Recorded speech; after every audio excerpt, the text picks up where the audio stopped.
Hey, coming back to you with another YouTube video, another movie review today. I'm going to be reviewing Pet Sematary, Stephen King's Pet Cemetery. Um, this one is directed by Mary Lambert and written by Stephen King. It was made in 1989. This one revolves around a family. The Creed family is what they're called. The main character is Lewis Creed. Um, Basically, the short story of it is they move into a new town, a new house, in a town in Maine, I believe, where most of Stephen King's pictures are. Um, so they moved there. There's an old man that lives across the street. The old man is played by Fred Gwynn, who some of you might know from played Herman Munster in the Munsters TV show back in the 60s or 70s, I believe. Um, so this family, they move into this new town, new house. When they move in, their little daughter, I think Ellie Creed is her name.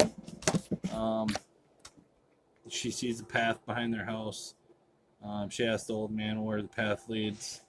The old man tells her that it's a path that leads um, down to a place called Pet Cemetery. He eventually takes the family down there to see Pet Cemetery.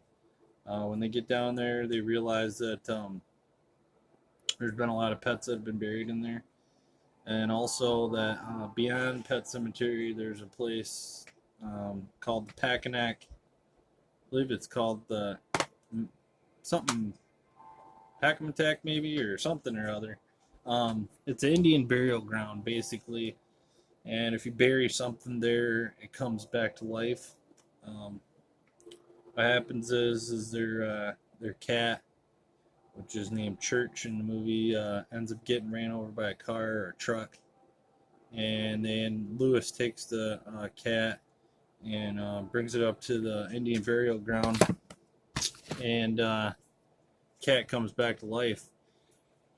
Shortly after that, his son ends up getting in a tragic accident with a truck, because the road that is in front of their house, there's trucks that go back and forth all night and day, and they go through pretty fast through there.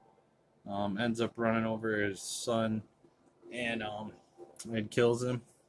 And so Lewis decides that if it worked on the cat, that it has to work on the son too, maybe.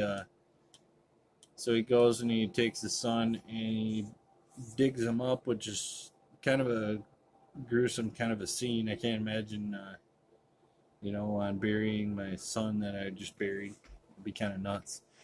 Anyways, he gets him on buries him. He takes him and buries him up in the cemetery up there, the Indian burial ground, and the kid comes back to life. Thing is, though, with this Indian burial ground, when you bury people up there, they don't come back the same way. They come back like um, evil most of the time. They don't come back as their normal self. They come back as something else. Um, so eventually, Lewis takes the kid and ends up having to kill him again, because he's like kills the next door neighbor, Fred Gwynn, and he actually kills the mother too at the end of the movie. And the mother ends up coming home because her and her daughter went to go see her parents somewhere else in a different state, and they come back. She comes back to check on Lewis, and the Gage ends up killing the mom, and then Lewis decides to take the mom and go up and bury her too. And of course she comes back. And also there's a guy when they first move into this town. He's a doctor, and he starts up at the school, this college that's in town, and he's the new doctor there.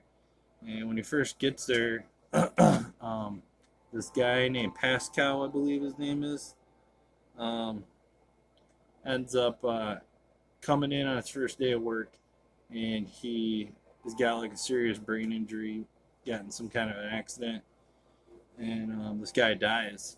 And as the movie progresses, the guy keeps coming back to him as a ghost, and, like warning him about this Indian burial ground, saying that the soil is tainted and not to bury anybody up there because they don't come back the same